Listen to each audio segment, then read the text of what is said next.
আসসালামু আলাইকুম ওয়া রাহমাতুল্লাহ। আলহামদুলিল্লাহ ওয়াসসালাতু ওয়াসসালামু আলা মান লা নাবিয়্যা বা'দা, আম্মা বা'দ। ফাআউযু বিল্লাহি মিনাশ শাইতানির রাজীম। বিসমিল্লাহির রাহমানির রহিম। ওয়া লাকাদ ইয়াসসারনাল কুরআনা লিয-যিকরি ফাহাল মিন মুদ্দাকির। সাদাকাল্লাহুল আযীম। ওয়া ক্বালা রাসূলুল্লাহি সাল্লাল্লাহু আলাইহি ওয়াসাল্লাম খায়রুকুম মান তাআল্লামাল কুরআনা ওয়া আল্লামা, আও কামা ক্বালা নবিয়্যু আলাইহিস সালাতু ওয়াসসালাম। মহান রব্বুল আলামিনের দরবারে শুকর আদায় করছি, যিনি আমাদেরকে পবিত্র মাহে রমাদানে তার পবিত্র গ্রন্থ আল কুরআনুল কারীম শেখার জন্য তৌফিক দান করেছেন। আলহামদুলিল্লাহ। আজকে তারশিদ একাডেমি কর্তৃক আয়োজিত মাশকুল কোরআন তথা সূরা ফাতিহা ও আম্মা পারা শেষ 10টি সূরার মস্ক ও তাফসির কোর্সের 8ম ক্লাস। এই ক্লাসে ইনশাআল্লাহ আমরা সূরা লাহাব নিয়ে আলোচনা করব ইনশাআল্লাহ। তো আমরা আলোচনা শুরু করে দিব। তার আগে আমি জানতে চাই যে আমার ভয়েস ক্লিয়ার শোনা যাচ্ছে কিনা এবং ঠিকভাবে দেখা যাচ্ছে কিনা। যদি আমাকে কমেন্ট করে কেউ জানাতেন তাহলে আমি আলোচনা শুরু করে দেব। আর আমাদের মাত্র 2টি ক্লাস বাকি আছে। একটিতে সূরা ইখলাস নিয়ে আলোচনা হবে, আর শেষটিতে সূরা ফালাক এবং সূরা নাস নিয়ে আলোচনা হবে ইনশাআল্লাহ। তারপর আমরা একটি ফাইনাল পরীক্ষা নিব। এই পরীক্ষায় যারা উত্তীর্ণ হবে তাদেরকে ইনশাআল্লাহ পুরস্কৃত করা হবে।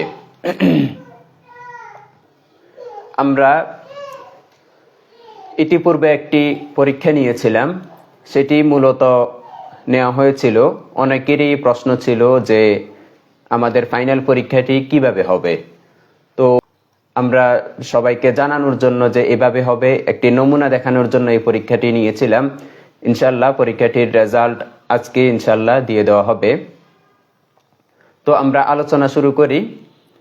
আমরা আজকে সূরা লাহাব নিয়ে আলোচনা করব। প্রথমে আমরা তেলাওয়াত করব, দ্বিতীয়তে আমরা মস্ক করব, তৃতীয়তে আমরা অনুবাদ জানব, চতুর্থ আমরা শানে নুজুল জানব, পঞ্চম আমরা তাফসির অর্থাৎ প্রতিটি আয়াত নিয়ে আলোচনা করব, ষষ্ঠ আমরা এই সূরা থেকে যে শিক্ষা রয়েছে সেই শিক্ষা নিয়ে আমরা আলোচনা করব। আমরা তাহলে তেলাওয়াত করি।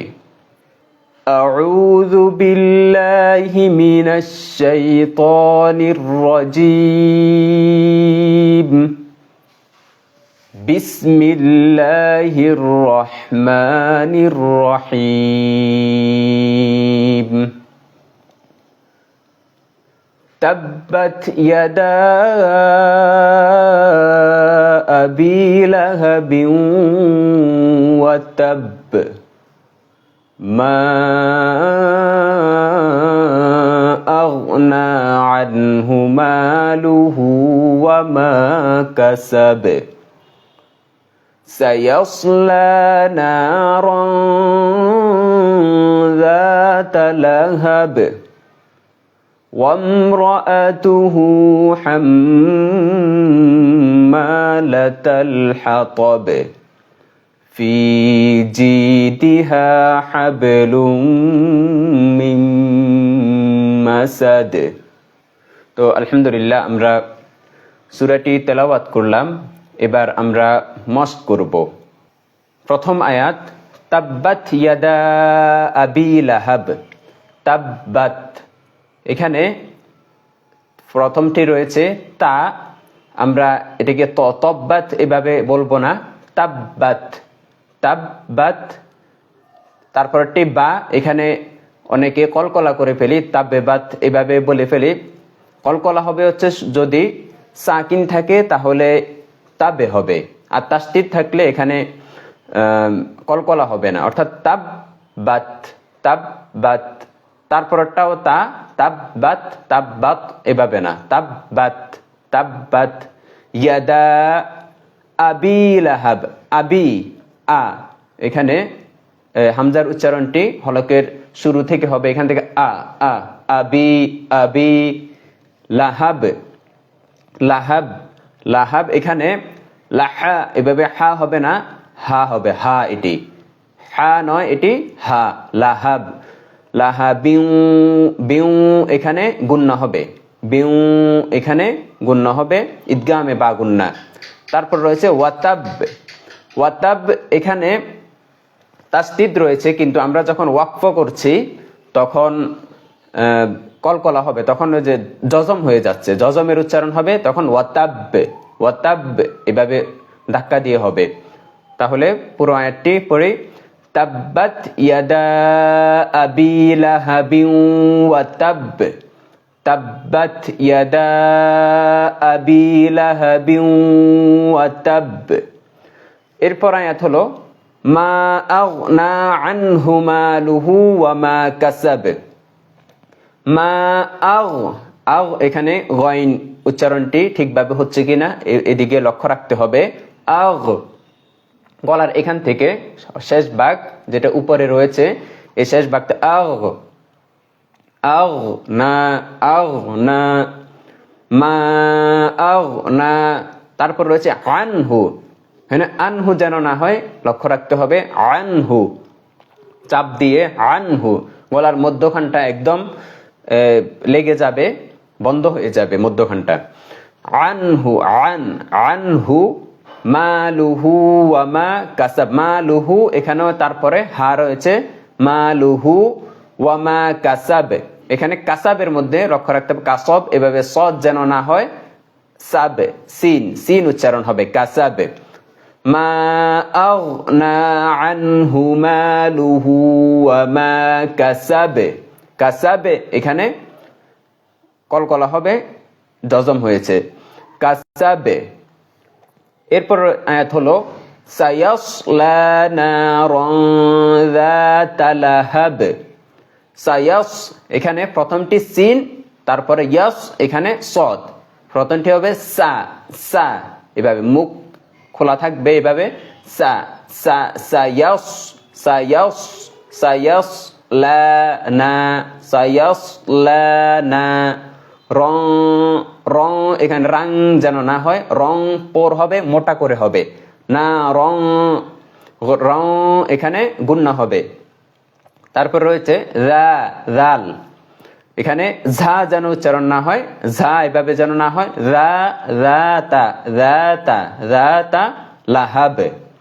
তাহলে সায়াসলা নারান যাতা লাহাব, সায়াসলা নারান যাতা লাহাব। এরপর রয়েছে ওয়ামরাআতুহু হাম্মালাতাল হাতাব।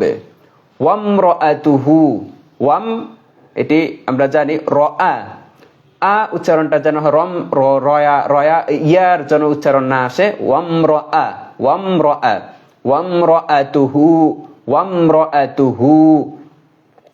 এরপর রয়েছে হাম্মালাতাল হাতাব, এখানে প্রথমটিও হা, তারপর যেখানে হাতব রয়েছে সেটিও হা, হা না।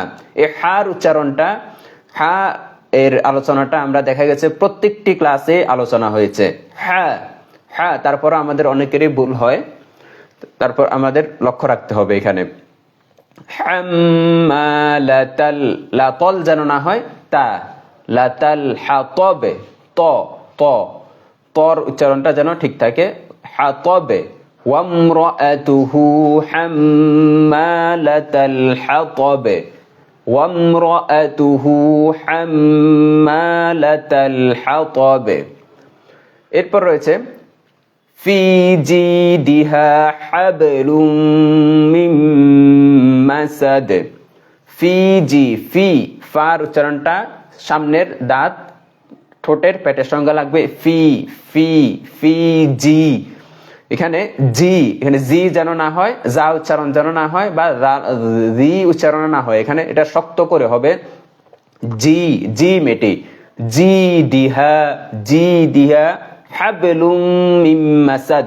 এর হা, তারপর হা উচ্চারণটা আমরা লক্ষ্য রাখবো। হাবে, হাবে এখানে কলকলা হবে, এখানে বা, এটি বা কলকলা হরফ, জজম হয়েছে, কলকলা হবে। হাবে, হাবে, রুম, রুম এখানে গুন্না হবে। আমাদের লাইভটি মাঝখান থেকে কেটে গিয়েছিল, দুঃখিত। মস্কের মাঝে আমরা শেষ আয়াত নিয়ে আলোচনা করছিলাম। ফি জি দিহা হাবলুম মিন মাসাদ, ফি জি দিহা হাবলুম মিন মাসাদ। এখানে জি দিহা, জিম, জিম উচ্চারণটা যেন ঠিকভাবে হয় এই আলোচনাটি করছিলাম। ফি জি দিহা, এরপর রয়েছে হাবলুম মিন মাসাদ, এই হাটা যেন ঠিক থাকে। হাব, হা যেন হা উচ্চারণটা ঠিক থাকে। মিন মাসাদ, এখানে এটি সিন, মিন মাসাদ, সিন উচ্চারণটা যেন ঠিক থাকে। মাসাদ, মাসাদ যেন সদ উচ্চারণ যেন না হয়। মাসাদে, দাল আছে শেষে কলকলার হরফ, এখানে ধাক্কা দিয়ে উচ্চারণ হবে মাসাদে, মাসাদে। ফি জি দিহা হাবলুম মিন মাসাদ, ফি জি দিহা হাবলুম মিন মাসাদ। এবার আমরা অনুবাদে যাব। তার আগে জানতে চাই যে আমাকে এখন ঠিকভাবে দেখা যাচ্ছে কিনা। কেউ কমেন্ট করে জানালে সামনের আলোচনা আমরা শুরু করব। আমরা অনুবাদ নিয়ে আলোচনা করি। প্রথম আয়াত রয়েছে তাব্বাত ইয়াদা আবি লাহাব। তাব্বাত, তাব্বাত শব্দের অর্থ হলো ধ্বংস হোক। তাব্বাত শব্দের অর্থ ধ্বংস হোক। ইয়াদা, ইয়াদা অর্থ হলো তার উভয় হাত, উভয় হাত। ইয়াদা এখানে অর্থ হলো উভয় হাত। আবি লাহাব অর্থাৎ আবু লাহাবের, হুজুর সাল্লাল্লাহু আলাইহি ওয়াসাল্লামের চাচা আবু লাহাব, আবু লাহাবের উভয় হাত ধ্বংস হোক। ওয়া তাব, ওয়া অর্থ এবং, তাব, তাব অর্থ হলো ধ্বংস হয়েছে। তাহলে পুরো আয়াতের অর্থ হয় তাব্বাত ইয়াদা আবি লাহাবিন ওয়া তাব। আবু লাহাবের দুহাত ধ্বংস হোক এবং সে নিজে ধ্বংস হয়ে গিয়েছে। এরপর আয়াত রয়েছে মা আগনা আনহু মালুহু ওয়া মা কাসাব। মা আগনা, মা অর্থ না, আর আগনা, আগনা শব্দের অর্থ হলো কাজে আসে না, কাজে আসেনি। মা আগনা অর্থ হলো কাজে আসেনি। আনহু অর্থ হলো তার, মালুহু অর্থ হলো তার সম্পদ, তার মাল সম্পদ। ওয়া মা কাসাব, ওয়া অর্থ এবং, মা কাসাব অর্থ হলো উপার্জন। মা অর্থ এখানে যা, যা কিছু, আর কাসাব শব্দের অর্থ হলো উপার্জন, অর্থাৎ সে যা কিছু উপার্জন করেছে, সে যা কিছু, মা কাসাব অর্থ হলো সে যা কিছু উপার্জন করেছে। তাহলে পুরো আয়াতের অর্থ হয় তার সম্পদ ও তার উপার্জন তার কোনো কাজে আসেনি। তার সম্পদ ও যা কিছু সে উপার্জন করেছে সেগুলো তার কোনো কাজে আসেনি। এগুলো আমরা যখন তাফসিরে যাব তখন আমরা ভালোভাবে বুঝবো এখানে কি বলতে চাচ্ছে। এরপর রয়েছে সায়াসলা নারন যাতা লাহাব। সায়াসলা, সায়াসলা শব্দের অর্থ হলো অতি সত্বর। সা অর্থ হলো অতি সত্বর, ইয়াসলা অর্থ হলো পৌঁছবে, সে পৌঁছবে। সায়াসলা অর্থ হলো সে অতি সত্বর পৌঁছবে। নারন, নারন অর্থ হলো, নার অর্থ হলো আগুন, আর যাতা লাহাব অর্থ হলো লেলিহান, লেলিহান শিখা যুক্ত আগুনে সে পৌঁছবে। অর্থাৎ সায়াসলা নারন যাতা লাহাব অর্থ হলো অতি সত্বর বা অচিরেই সেই লেলিহান আগুনে প্রবেশ করবে বা পৌঁছবে। সায়াসলা অর্থ হলো পৌঁছবে বা প্রবেশ করবে। ওয়ামরাআতুহু হাম্মালাতাল হাতাব। ওয়ামরা, ওয়া অর্থ এবং, ইমরাআতুহু অর্থ হলো তার স্ত্রী। ইমরাআতুন অর্থ হলো এখানে স্ত্রী, অর্থাৎ তার স্ত্রী। হাম্মালাতাল হাতাব, হাম্মালাতুন অর্থ হলো বহনকারী। হাতাব অর্থ হলো লাকড়ি বা কাষ্ঠ, এই অর্থ আসে, অর্থাৎ লাকড়ি বহনকারী। অর্থ হয়, পুরো আয়াতের অর্থ হলো ওয়ামরাআতুহু হাম্মালাতাল হাতাব, আর তার স্ত্রী লাকড়ি বহনকারী অবস্থায়, অর্থাৎ লাকড়ি বহনকারী অবস্থায় লেলিহান শিখা আগুনে প্রবেশ করবে।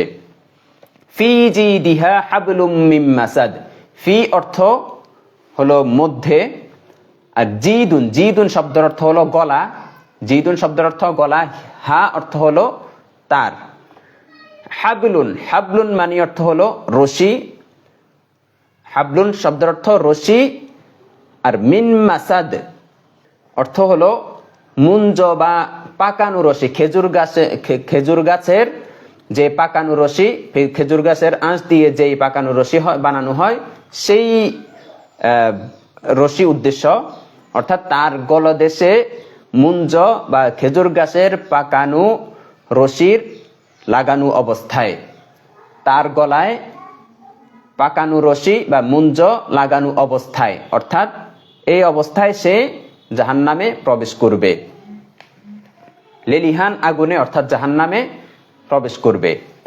এই হলো আমাদের সূরা লাহাবের অর্থ। আমি আরো একবার বলছি, তাব্বাত ইয়াদা আবি লাহাবিন ওয়া তাব, আবু লাহাবের দুহাত ধ্বংস হোক এবং সে নিজে ধ্বংস হয়ে গেছে। মা আগনা আনহু মালুহু ওয়া মা কাসাব, তার সম্পদ ও তার উপার্জন কোনো কাজে আসেনি। সায়াসলা নারান যাতা লাহাব, অচিরেই সে লেলিহান আগুনে প্রবেশ করবে।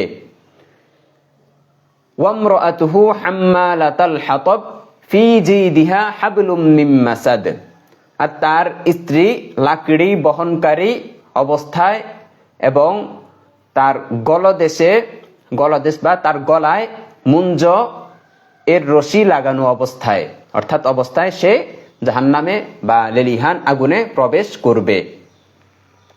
এরপর আমরা 4 নাম্বার আলোচনা করব বলেছিলাম শানে নুজুল নিয়ে। এবার আমরা শানে নুজুল নিয়ে আলোচনা করি, অর্থাৎ এই সূরাটির নাজিল হওয়ার প্রেক্ষাপট নিয়ে আলোচনা করি। আমরা জানি রাসূল সাল্লাল্লাহু আলাইহি ওয়াসাল্লামের উপর যখন ওহী নাজিল হয় তখন রাসূল সাল্লাল্লাহু আলাইহি ওয়াসাল্লাম দেখে দেখে যাদেরকে বিশ্বস্ত মনে হতো, যে মানুষগুলোকে বিশ্বস্ত মনে হতো এবং খুব কাছের মানুষ হতো এবং যাদের অন্তর নরম হতো, তাদেরকে গোপনে দ্বীনের দাওয়াত দিতেন। তো এটি দীর্ঘদিন পর্যন্ত চলছে। দেখে দেখে হুজুর সাল্লাল্লাহু আলাইহি ওয়াসাল্লাম এরকম মানুষদেরকে দাওয়াত দিতেন, তারা ঈমান আনতো। এরপর যখন এক পর্যায়ে রাসূল সাল্লাল্লাহু আলাইহি ওয়াসাল্লামের উপর আয়াত নাজিল হলো, যেটিতে বলা হয় ওয়াআনযির আশীরাতাকাল আকরাবিন, সূরা শুআরার একটি আয়াত, ওয়াআনযির আশীরাতাকাল আকরাবিন। এখানে মোট 3টি আয়াত নাজিল হয়, তার মধ্যে একটি আয়াত হলো ওয়াআনযির আশীরাতাকাল আকরাবিন। এই আয়াতটিতে বলা হলো যে রাসূল সাল্লাল্লাহু আলাইহি ওয়াসাল্লামের যে সমস্ত নিকট আত্মীয় রয়েছে, নিকট বংশ রয়েছে, সেগুলোকে যেন সতর্ক করে, অর্থাৎ তাদেরকেও যেন দ্বীনের দাওয়াত দেয়। তো এই আয়াতটি যখন নাজিল হলো, তো রাসূল সাল্লাল্লাহু আলাইহি ওয়াসাল্লাম একদিন সাফা পাহাড়ে উঠলেন। সাফা পাহাড়ের উপরে উঠে তখন সবাইকে ডাক দিলেন, ইয়া সবাহা, ইয়া সবাহা। তারপর বিভিন্ন গোত্রের নাম নিলেন, ইয়া আব্দে মানাফ, ইয়া কুরাইশ, এভাবে বলে বলে ডাক দিলেন। এখানে বলে রাখি যে আগের কালে তো কোনো মাইক ছিল না, মিডিয়ার যুগও ছিল না। তখন যখন কোনো বিপদ আসতো, কোনো গুরুত্বপূর্ণ বিষয়ের জানানোর প্রয়োজন হতো, তখন মানুষ কি করতো, একজন পাহাড়ের উপরে উঠতো, উঁচু পাহাড়ের উপরে উঠে সবাইকে ডাক দিত। সবাই যখন একত্রিত হতো তখন সে ওই বিষয়টি আলোচনা করে জানিয়ে দিত। তো সেই হিসাবে রাসূল সাল্লাল্লাহু আলাইহি ওয়াসাল্লাম সাফা পাহাড়ে উঠলেন, তখন সবাইকে ডাক দিলেন। তখন সবাই শুনলো যে হুজুর সাল্লাল্লাহু আলাইহি ওয়াসাল্লাম মুহাম্মদ, যাকে তারা সত্যবাদী আলামিন উপাধি দিয়েছিল, তিনি তাদেরকে ডাকছেন। তখন সবাই এসে পাহাড়ের সামনে এসে উপস্থিত হলো। তখন রাসূল সাল্লাল্লাহু আলাইহি ওয়াসাল্লাম সবাইকে বললেন যে আমি যদি তোমাদেরকে বলি যে এই পাহাড়ের পেছনে শত্রুদল তোমাদের জন্য অপেক্ষা করছে, যারা প্রত্যুষে তোমাদের উপর আক্রমণ করবে, প্রত্যুষে বলার উদ্দেশ্য হলো এখানে যে আগের কালে যখন যুদ্ধ হতো তখন প্রত্যুষেই মানুষ বেশিরভাগ সময় আক্রমণ করত, কারণ সারা রাত জাগ্রত থাকতে পারলেও সকালবেলা মানুষ ঘুমিয়ে পড়ে। এই অবস্থায় শত্রুদল আক্রমণ করত। তো রাসূল সাল্লাল্লাহু আলাইহি ওয়াসাল্লাম বললেন যে যদি তোমাদেরকে বলি যে তোমাদের জন্য শত্রুদল এই পাহাড়ের পিছনে অপেক্ষা করছে, তোমরা তোমাদের উপর প্রত্যুষে আক্রমণ করবে, তোমরা কি বিশ্বাস করো? তখন সবাই এক বাক্যে বলল, হ্যাঁ অবশ্যই বিশ্বাস করব, কারণ তুমি সত্যবাদী, তোমাকে আমরাই আলামিন বলে উপাধি দিয়েছি, তোমার কথা বিশ্বাস করার কিছুই নেই। তখন রাসূল সাল্লাল্লাহু আলাইহি ওয়াসাল্লাম বললেন যে শত্রুদল অপেক্ষা করছে না, তবে এই যে একটা বিপদের কথা বললাম, মুসিবতের কথা বললাম, এর চাইতে মারাত্মক বিপদ এবং মুসিবত তোমাদের জন্য অপেক্ষা করছে। সেই মুসিবত থেকে যদি তোমরা বাঁচতে চাও তাহলে তোমরা এই মূর্তি পূজা, শিরিক এগুলো ছেড়ে দাও। তো আমরা যেখানে আলোচনায় ছিলাম সেখান থেকে শুরু করি যে রাসূল সাল্লাল্লাহু আলাইহি ওয়াসাল্লাম যখন সাফা পাহাড়ে উঠে সবাইকে ডাক দিলেন, আসলেন এবং রাসূল সাল্লাল্লাহু আলাইহি ওয়াসাল্লাম সবাইকে দ্বীনের দাওয়াত দিলেন, তখন অনেকেই বিরক্ত হচ্ছিল যারা কাফির ছিল। সেখানে ছিল আবু লাহাব, ছিল যে হুজুর সাল্লাল্লাহু আলাইহি ওয়াসাল্লামের চাচা। এই আবু লাহাব তখন রেগে গেলেন, সে বলল যে তাব্বাল্লাকা ইয়া মুহাম্মদ আলিহাদা জামাতানা, যে তোমার ধ্বংস হোক, তুমি এই জন্যই আমাদেরকে এখানে ডেকেছ। মানে এটা বলে রাসূল সাল্লাল্লাহু আলাইহি ওয়াসাল্লামের ধ্বংস কামনা করলো সে। এরপর আরেকটি রাওয়ায়াতে এসেছে যে সে এই কথা বলে হাতের মধ্যে ঢিল নিল রাসূল সাল্লাল্লাহু আলাইহি ওয়াসাল্লামকে মারার জন্য। তো তখন রাসূল সাল্লাল্লাহু আলাইহি ওয়াসাল্লামের যে ধ্বংস কামনা করলো তার কাউন্টারে আল্লাহ তাআলা এই সূরাটি নাজিল করলেন এবং এই সূরাটির মাধ্যমে জানিয়ে দিলেন যে আবু লাহাবের ধ্বংস অনিবার্য, সে ধ্বংস হয়ে গেছে। তো আমরা এই হলো শানে নুজুল। এবার আমরা আয়াতে আয়াতে তাফসির জানব। প্রথম আয়াতে আলোচনা করা হয়েছে তাব্বাত ইয়াদা আবি লাহাব। তাব্বাত ইয়াদা আবি লাহাব অর্থ হলো আবু লাহাবের দুহাত ধ্বংস হোক এবং সে নিজে ধ্বংস হয়ে গেছে। এখানে তার দুহাত ধ্বংস হয়ে গেছে, এটার বলার কারণ কি? সে ধ্বংস হয়ে গেছে এই কথাটি বললেও তো হতো। আমরা যেভাবে বাংলায় বলে থাকি যে তার হাত অনেক লম্বা, তার হাত অনেক শক্তিশালী, এখানে মূলত যে তার হাত শক্তিশালী, তার হাত অনেক উপর পর্যন্ত আছে, যে এই কথাগুলো আমরা সাধারণত বলে থাকি যে এটার দ্বারা উদ্দেশ্য হলো যে তার শক্তি অনেক বেশি, তার শক্তি, তার সামর্থ্য অনেক বেশি, এটা উদ্দেশ্য। তো এখানে সেই উদ্দেশ্যে বলা হয়েছে যে আবু লাহাবের দুহাত ধ্বংস হোক, মানে অর্থাৎ সে নিজেই ধ্বংস হোক। তারপর আরো একটি ব্যাখ্যা আছে, সেটি হলো যে সে যখন রাসূল সাল্লাল্লাহু আলাইহি ওয়াসাল্লামকে বলছে তাব্বাল্লাকা আলিহাদা জামাতানা, যখন এই কথাটি বলছিলেন তখন তো হাতে ঢিলও নিয়েছিলেন। তখন যে মুসলমানরা ছিল উপস্থিত, আবু বকর রাদিয়াল্লাহু তাআলা আনহু সহ আরো অনেকে ছিলেন, তাদের একটি কামনা ছিল যে রাসূল সাল্লাল্লাহু আলাইহি ওয়াসাল্লাম তাকে বলে দেখ যে তার ধ্বংস হোক এবং তার হাত ধ্বংস হোক, এই কথাটি যেন রাসূল সাল্লাল্লাহু আলাইহি ওয়াসাল্লাম বলে দেয়। তখন আল্লাহ তাআলা তাদের এই কামনাটা কবুল করলেন। কবুল করে তখন নাজিল হলো যে তাব্বাত ইয়াদা আবু লাহাবের দুহাত ধ্বংস হোক এবং সে নিজে ধ্বংস হয়ে গিয়েছে। এখানে সে নিজে ধ্বংস হয়ে গিয়েছে, এখানে আবার এটি বলার কারণ কি? এখানে মূলত হলো এই যে একটি কামনা করা, তাব্বাত তার ধ্বংস হোক যে বলাটা আছে, এটি তো মূলত সরাসরি আল্লাহ তাআলা বলছেন। আল্লাহ তাআলা এটি বলছেন বলে আবার কনফার্ম করছেন যে সে ধ্বংস হয়ে গিয়েছে। মানে এই তাব্বাত ইয়াদা আবি লাহাব, আবু লাহাবের দুহাত ধ্বংস হোক, এই কথাটি তো আল্লাহ বলছেন। হোক, এটি আল্লাহ তাআলা কাকে বলবেন?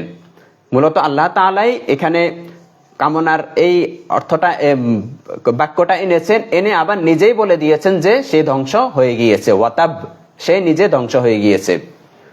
এখানে আবু লাহাব নিয়ে আমরা একটু আলোচনা করি। আবু লাহাব হলো রাসূল সাল্লাল্লাহু আলাইহি ওয়াসাল্লামের আপন চাচা। তার মূল নাম হলো আব্দুল উজ্জা। আব্দুল শব্দের অর্থ হলো বান্দা, আর উজ্জা অর্থ হলো একটি মূর্তির নাম। উজ্জা হলো একটি মূর্তির নাম। তো এখানে আল্লাহ তাআলা তার মূল নাম ধরে ডাকেননি আবু লাহাব, এটি ছিল তার কুনিয়ত বা উপাধি। এটি দিয়ে বলেছেন কারণ তার মূল নামটি হলোই ভুল। উজ্জার কোনো বান্দা হয় না, ও মূর্তির কোনো বান্দা হয় না, আল্লাহ তাআলার বান্দা হয়। সেজন্য সেই নামটি না নিয়ে আবু লাহাব তার যে উপাধিটি ছিল সেটি দিয়ে এখানে আল্লাহ তাআলা বলেছেন। আর আবু লাহাব শব্দের অর্থ হলো কুনিয়ত, মানে লাহাব তার এই উপাধিটা কেন হলো? লাহাব শব্দের অর্থ হলো লেলিহান। আমরা ওই যে সায়াসলানা রংদা তালাহাব এখানে পড়েছি। লাহাব শব্দের অর্থ হলো লেলিহান শিখা, অর্থাৎ লাল টকটকে। আবু লাহাব ছিল এরকম অনেক সুন্দর, এবং এই কিছু মানুষ তাকে লাল টকটকে দেখা যায়, এরকম ব্যক্তি ছিল। তো সেই জন্য মানুষ এই আবু লাহাব বলে ডাকতো। হুজুর সাল্লাল্লাহু আলাইহি ওয়াসাল্লামের চাচা ছিল 4 জন। 4 জনের মধ্যে 2 জন ছিল মুসলমান হয়েছিল। একজন হলো হামজা রাদিয়াল্লাহু তাআলা আনহু, একজন হলো আব্বাস রাদিয়াল্লাহু তাআলা আনহু। আর 2 জন, একজন ছিল আবু তালেব মুসলমান না হলেও রাসূল সাল্লাল্লাহু আলাইহি ওয়াসাল্লামকে সব সময় সহযোগিতা করতেন। আর আরেকজন হলো এই আবু লাহাব মক্কার অনেক বড় ধনী ব্যক্তি ছিল।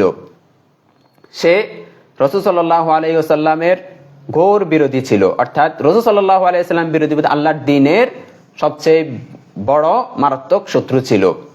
সে কিরকম বিরোধিতা করত, এই ব্যাপারে একটি ঘটনা আছে যে রাবি ইবনে আব্বাদ রাদিয়াল্লাহু তাআলা আনহু তিনি বলেন, আমি একবার জুল মাজাজ একটি বাজার আছে, সেই বাজারে গেলাম। সেখানে দেখলাম রাসূল সাল্লাল্লাহু আলাইহি ওয়াসাল্লাম মানুষদেরকে দ্বীনের দাওয়াত দিচ্ছেন। তখন মানুষ রাসূল সাল্লাল্লাহু আলাইহি ওয়াসাল্লামের পাশে একত্রিত হচ্ছে। সেখানে আবু লাহাব গিয়ে বলল যে এই জাদুকর, এই বিদ্রোহী, সে তোমাদেরকে মূর্তির এই যে উজ্জা, লাত, মানাতের ইবাদত থেকে তোমাদেরকে ফিরিয়ে নিবে। এভাবে বলে মানুষদেরকে রাসূল সাল্লাল্লাহু আলাইহি ওয়াসাল্লামের দাওয়াত দিতে বাধা প্রদান করতেন। এরপর বিদেশ থেকে অনেক মানুষ আসতো যে নতুন নবীর আগমন হয়েছে এই ব্যাপারে জানার জন্য, এবং রাসূল সাল্লাল্লাহু আলাইহি ওয়াসাল্লামের দেখা সাক্ষাতের জন্য আসতো। তখন এই আবু লাহাব উৎপেতে থাকতো যে এরকম মানুষ আছে কিনা।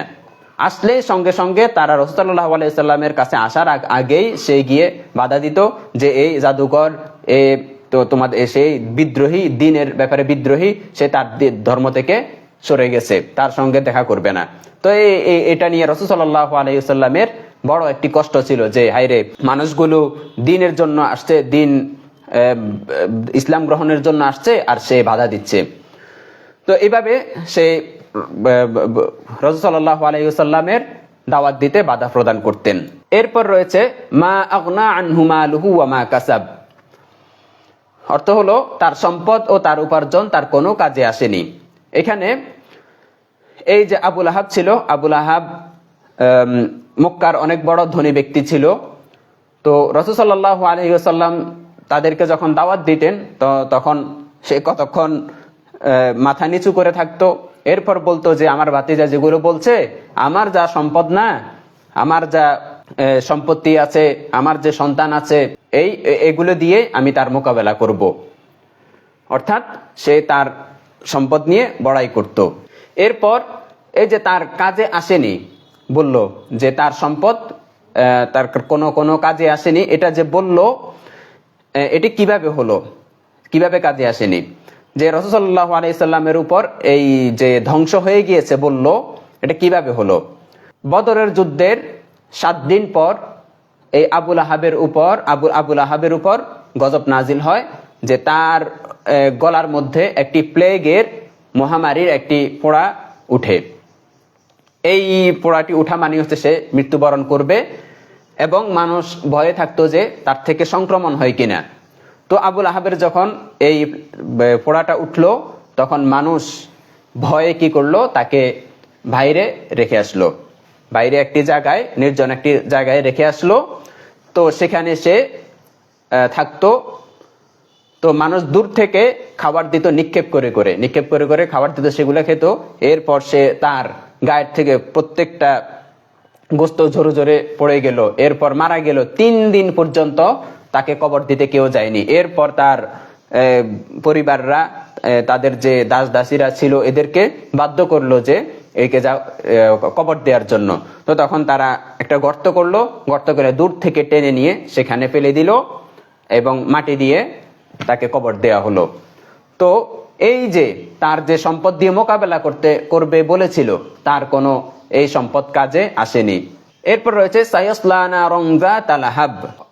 এটির অর্থ হলো যে অচিরেই সে লেলিহান আগুনে প্রবেশ করবে।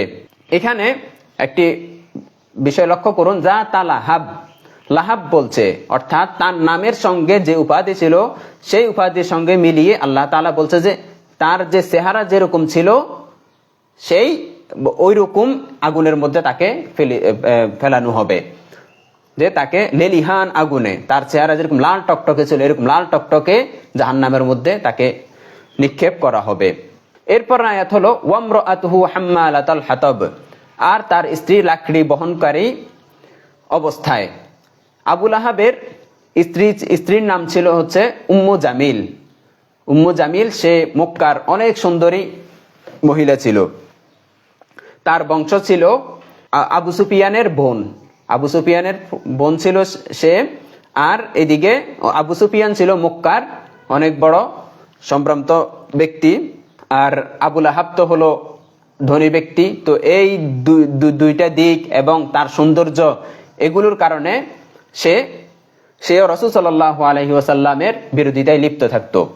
রাসূল সাল্লাল্লাহু আলাইহি ওয়াসাল্লাম যখন পথ দিয়ে হাঁটতেন, তখন সে পাহাড়ের এক জায়গা থেকে কাটা এনে রাত্রে রাসূল সাল্লাল্লাহু আলাইহি ওয়াসাল্লামের পথের মধ্যে বিছিয়ে রাখতেন। রাসূল সাল্লাল্লাহু আলাইহি ওয়াসাল্লাম যখন রাত্রে সকালবেলা বের হতেন, এই কাটা করতেন। এভাবে রাসূল সাল্লাল্লাহু আলাইহি ওয়াসাল্লামকে কষ্ট দিতেন। এবং এই আয়াতের মধ্যে লক্ষ্য করুন, বলা হয়েছে হাম্মালাতাল হাতব। হাতবের আরেকটি অর্থ হলো কুৎসা রটানো। হাতবের আরেকটি অর্থ হলো কুৎসা রটানো। এই আবুল আহাবের স্ত্রী এভাবে কুৎসা রটাতো, মানে দিনের ব্যাপারে রাসূল সাল্লাল্লাহু আলাইহি ওয়াসাল্লাম যখন দাওয়াত দিতেন, তখন সে এগুলোর বিরোধিতায় আবুল আহাবের সঙ্গে লিপ্ত থাকতো। সেখান থেকে বলা হয়েছে যে কুৎসা রটানু ওয়ালা, এটিও অর্থ হয়। আরেকটি হলো সে কৃপণ ছিল। আবুল আহাবের স্ত্রী, যদিও তাদের টাকা পয়সা অনেক বেশি ছিল, কিন্তু সে কৃপণ ছিল। যে চুলা ধরানোর জন্য, বিভিন্ন কাজের জন্য যে লাকড়ি আনতে হতো বিভিন্ন জায়গা থেকে, সে এগুলো কোনো কর্মচারী দিয়ে করাতেন না, সেই নিজে এগুলো বহন করে আনতেন। এরপর আয়াতে রয়েছে ফি জিদিহা হাবলুম মিন মাসাদ, অর্থাৎ তার গলদেশে মুঞ্জ এর রশি লাগানো অবস্থায়। এই আয়াতের ব্যাখ্যায় অনেক মুফাসসিরগণ বলেছেন যে তার যে রশিটা থাকবে গলার মধ্যে, সেই রশিটার একটি লোহা পেঁচানো থাকবে। সেই লোহার মধ্যে, রশির মধ্যে একটি লোহা পেঁচানো থাকবে।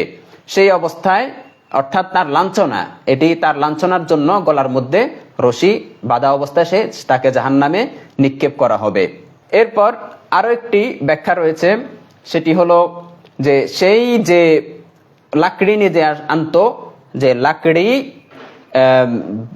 বাঁধতো, সেই বাঁধা রশিটা তার গলার মধ্যে ঝুলিয়ে সে এগুলো নিয়ে আসতো। সেই যে লাকড়ি বহনকারী অবস্থায় লাকড়ি বহন করত, সেই দোনোটা বিষয়, অর্থাৎ তার গলার মধ্যে রশি থাকতো এবং যে লাকড়ি নিয়ে আসতো, দোনোটা বিষয়কে উল্লেখ করে এখানে বলা হয়েছে যে সে এই দুই অবস্থায় কি জাহান্নামে প্রবেশ করবে। আরো একটি এখানে ব্যাখ্যা আছে যে হাম্মালাতাল হাতাব, কাষ্ঠ বহনকারী, যে কাঠ সে সংগ্রহ করত, এটি সে জাহান্নামেও করবে। কিভাবে করবে? সে এগুলো কাঠ নিয়ে নিয়ে তার স্বামীর উপর ফেলবে আগুন আরো বাড়ানোর জন্য। তো এই হলো আমাদের সংক্ষিপ্ত তাফসির প্রত্যেকটি আয়াত থেকে। এবার আসি, আমরা সংক্ষেপ করছি আলোচনা। 6 নাম্বার আমরা আলোচনা করব বলেছিলাম যে এই সূরাটির শিক্ষা। 1 নাম্বার হলো আল্লাহর শত্রুদের পরিণতি। 1 নাম্বার শিক্ষা, আল্লাহর শত্রুর পরিণতি যে খারাপ হবে এটি এই আয়াত থেকে একদম স্পষ্টভাবে বোঝা যায়। কিভাবে? দেখুন, তাব্বাত ইয়াদা আবি লাহাব, রাসূল সাল্লাল্লাহু আলাইহি ওয়াসাল্লামের আবু লাহাব বিরোধিতা করত, সব সময় লেগে থাকতো। রাসূল সাল্লাল্লাহু আলাইহি ওয়াসাল্লামের সঙ্গে কোনো তার পারিবারিক কোনো দ্বন্দ্ব ছিল না, জায়গা সম্পত্তি নিয়ে কোনো সমস্যা ছিল না। তার সঙ্গে শত্রুতা ছিল একমাত্র দ্বীনের বিষয়ে, সে দ্বীনের বিষয়ে বাধা প্রদান করত। আর এই যে তার উপর এই গজবটা আসলো, কেন আসলো? যে দ্বীনের বিরোধিতা করার কারণে। তো সুতরাং এখান থেকে বোঝা যায় যে আল্লাহর দ্বীনের বিরোধিতা যারা করবে, ইসলামের বিরোধিতা যারা করবে, মুসলমানদের বিরোধিতা যারা করবে, তাদের ধ্বংস অনিবার্য, তারা ধ্বংস হবেই। এটি শুধু আবু লাহাবের ঘটনা না, আমরা যদি আজকের বিশ্বের দিকে তাকাই তাহলে আমরা এটি দেখব। যে আফগানিস্তানকে দেখুন, যে আফগানিস্তানে ইসলামকে নিঃশেষ করার জন্য প্রথমে রাশিয়া আসলো, তারপর আমেরিকা আসলো। দোনো দেশই পুরো আফগানকে তামায় রূপান্তরিত করেছিল, একমাত্র মুসলিম নিধন করেছিল, সেখানে ইসলামের বিরোধিতা করেছিল। তাদের দেখুন, এই যে দেখুন এখানে দ্বিতীয় আয়াতে বলা হয়েছে সায়াসলা নারং জাত মা আগনা আনহু মালুহু ওয়া মা কাসাব, তাদের সম্পদ সয় সম্পত্তি কোনো কাজে আসবে না। দেখুন আমেরিকা, রাশিয়া, এদের কোনো সম্পত্তির কোনো অভাব নাই, তাদের কাছে সমস্ত অস্ত্র, সমস্ত অর্থনৈতিক ব্যবস্থা তাদের হাতেই, কিন্তু এরা এই জিনিসগুলো দিয়ে তারা সফল হতে পারেনি। এখান থেকে বোঝা যায় যে শক্তি যতই থাকুক, সম্পদ যতই থাকুক, কোনো কাজে আসবে না। যারা আল্লাহর দ্বীনের বিরোধিতা করবে তারা ধ্বংস হবেই। দ্বিতীয় নাম্বার, ধন সম্পদ রক্ষা করতে পারবে না, এই ব্যাপারে আমরা আলোচনা করেছি। এই হলো আমাদের সূরা লাহাব নিয়ে আলোচনা। আজকের লাইভটি বারবার কেটে গিয়েছিল, এজন্য আবারও দুঃখ প্রকাশ করছি। ইনশাল্লাহ আমরা এই লাইভটিকে একত্রে পাওয়ার জন্য আমরা এখান থেকে ডাউনলোড করে ইউটিউবে, আমাদের ইউটিউবে আপলোড করে দিব। সেখান থেকে পুরো 3টি লাইভ একসাথে পেয়ে যাবেন ইনশাল্লাহ। আর মাত্র আমাদের বাকি 2টি ক্লাস আছে, এরপর ইনশাল্লাহ আমাদের পরীক্ষা হবে।